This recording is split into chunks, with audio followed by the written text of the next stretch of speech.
টেবিলটা ভালো না, বিছানা ছাড়বে এখন টেবিলের উপরে ব্যালেন্স করে রেখেছে কিন্তু আবার যা ফেলে দিল। না না ও ফেলেনি, ও নজরেই করেনি, তুমি রাখতে পারো ঠিক করে।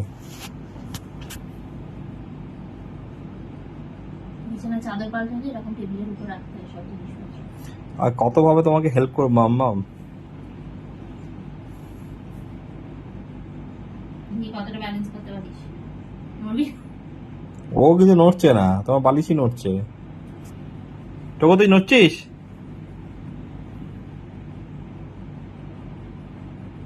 চল টোকো। এই উঠবি না। মায়ের কথা থেকে বড় কথা আর কিছু না।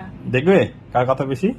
না, হুম, উঠবি না টোকো, বালিশ পড়ে দেখবে যাবে। কার কথা বেশি। ব্যালেন্স কর। টোকো চল চল চল চল চল চল চল চল চল। বাবা উঠছে না। উঠবি না কিন্তু, মাম্মা বলেছে উঠতে না। দেখি কার কথা বেশি শোনে, বলে দেখি। টোকো চলো উঠলাম, না টাটা টোকো যাবি না, টাটা, আমি চলে গেলাম। যাবি না। মা যেটা বলবে সেটাই শুনবি, বুঝলি? চল, মা নিয়ে যাবে, চল চল চল চল।